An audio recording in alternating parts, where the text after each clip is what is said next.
Pinnelli arrest రాజకీయాల్లో మరో సంచలనం రేపుతుంది. అయితే గత ఎన్నికల్లో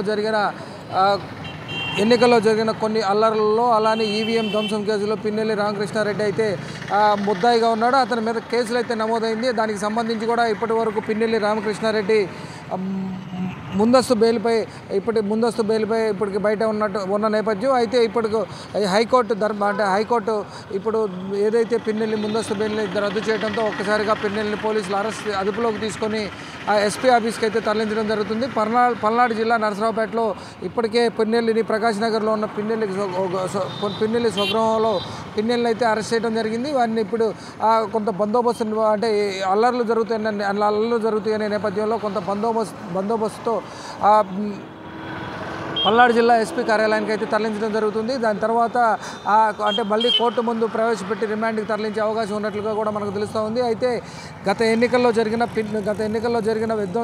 ఈవీఎం విధ్వంసం కేసు ఒక్కసారిగా వీడియో బయటికి రావడంతో ఈవీఎం విధ్వంసం కేసు పిన్నెల్లి రామకృష్ణారెడ్డి మీద అయితే నమోదైంది. పాల్వాయి గేటుకి సంబంధించిన ఒక పోలింగ్ బూత్లో పిన్నెల్లి రామకృష్ణారెడ్డి ఈవీఎంను పగలగొట్టడంతో దానికి సంబంధించి ఏదైతే పోలింగ్ బూత్లో ఉన్న సీసీ కెమెరా రికార్డింగ్ ద్వారా అయితే ఎన్నికల అధికారులు గుర్తించడం జరిగింది. దానికి సంబంధించి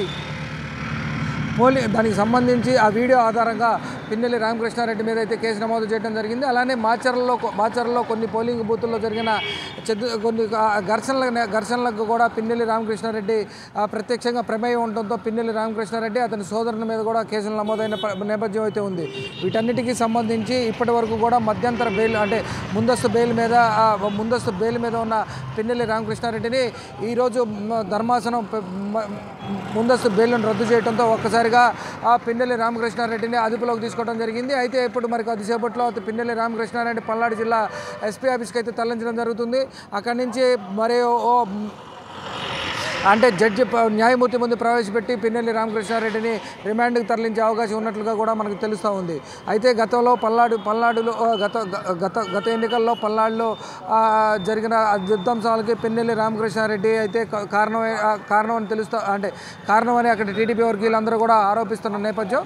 గతంలో జరిగిన 2019 ఎన్నికల తర్వాత జరిగిన ఎన్నికలకు సంబంధించి తెలుగుదేశం పార్టీ ఒక నిజ నిర్ధారణ కమిటీ అయితే వేసింది. దానికి సంబంధించి కూడా కొంతమంది తెలుగుదేశం నాయకులతో పాటు బోండా ఉమా అలానే కొంతమంది తెలుగుదేశం నాయకులందరూ కూడా మాచర్ల నియోజకవర్గాన్ని సందర్శించడం జరిగింది. ఆ నేపథ్యంలో అప్పట్లో పిన్నెల్లి రామకృష్ణారెడ్డి అనుచరుడు కిషోర్ బోండా ఉమా కారు మీద దాడులు చేయడం జరిగింది. అలానే ఏదైతే తెలుగుదేశం పార్టీకి చెందిన నాయకులు నిజ నిర్ధారణ కమిటీలో ఉన్న నాయకులందరూ కూడా ఉన్న కారు మీద గడ్డపారుతో దాడులు చేయడం అప్పట్లో సంచలనాన్ని రేపొచ్చింది. అప్పటి నుంచి కూడా కొంత పిన్నెల్లి అప్పటి నుంచి కూడా రాష్ట్ర వ్యాప్తంగా మాచర్ల నియోజకవర్గం అంటే ఒక్కసారిగా ఉలిక్కిపడే నేపథ్యం ఉంది. అయితే గత ఎన్నికల్లో 2024 ఎన్నికల్లో కూడా కొంత ఉద్రిక్తత పరిస్థితులు అయితే చోటుకున్నాయి.